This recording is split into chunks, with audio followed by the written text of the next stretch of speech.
not quite Wordsworth, but sufficiently resonant that when the message arrived, I was thinking about its sender. Was this the first time she'd thought about me?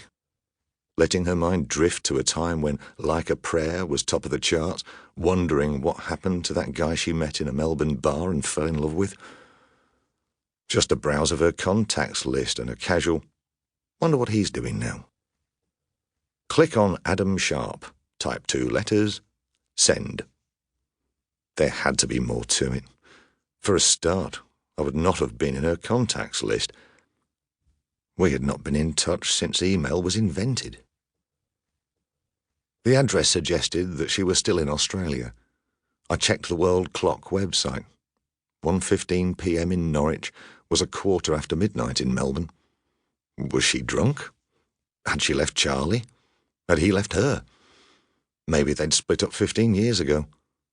She was still using her maiden name. No surprise there. She hadn't changed it the first time around. I knew barely anything about Charlie, not even his surname. In my mind, it was the same as hers. Charlie Brown, the little bald cartoon character in his baseball mitt. It's a high-fly ball, Charlie Brown. Don't miss it, Charlie Brown. In real life, I was the one who'd missed it.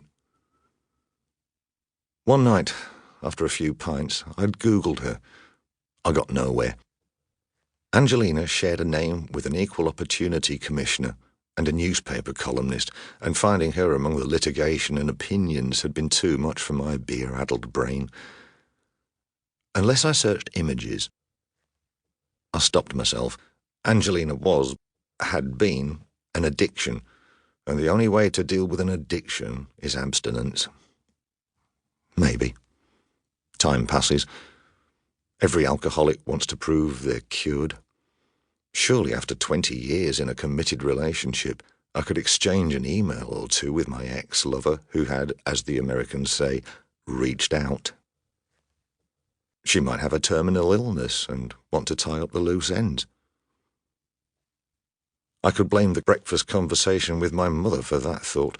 Perhaps she and Charlie just wanted advice on holiday options in northern England. Looking for somewhere cold and miserable to get away from this interminable sunshine. What would it say about my relationship with Claire if I felt too vulnerable to respond to an innocuous query? I let Angelina's email sit until the evening. I was still weighing my options when Claire arrived home. Our conversation was shouted between my room and the bottom of the stairs, but I could picture her in her important meeting grey suit with the green scarf and the chunky-heeled boots that brought her up to a neat 5'4". Sorry, meeting went a bit over. Dinner smells good. Jamie Oliver, chicken casserole. I've had mine. Do you want a glass of wine? Bottle open in the fridge. How's your mum? Haven't got the results yet. I think she's a bit scared. Did you give her my love? Forgot. Adam, better not have. Have you fed Elvis? You'd know if I hadn't. That was a fair snapshot of the relationship that Angelina's email might test. We were a functioning household. We didn't fight. We enjoyed meals together on the weekends. We looked out for each other. Good friends.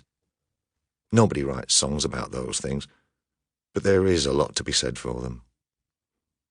We had done better than my pub quiz teammate Sheila and her husband Chad, who cared for everyone except each other, or our friends Randall and Mandy, whose battle for custody of their IVF twins had left casualties from San Jose to Liverpool, or my parents, for that matter. But the last few years had seen a fading of what was left of the romance. 2 months earlier, I'd purchased a single bed for my study, ostensibly because of my snoring, and Claire needing her sleep because she had a lot going on with the prospective sale of her software company. Our sex life had followed me out of the bedroom, and I didn't miss it as much as I thought I would. I wasn't sure if that was a good or bad thing. Our situation was probably not so different from that of many couples our age. It would be a stretch to blame any shortcomings on a relationship that had ended 22 years earlier. I didn't think about Angelina when I was deep.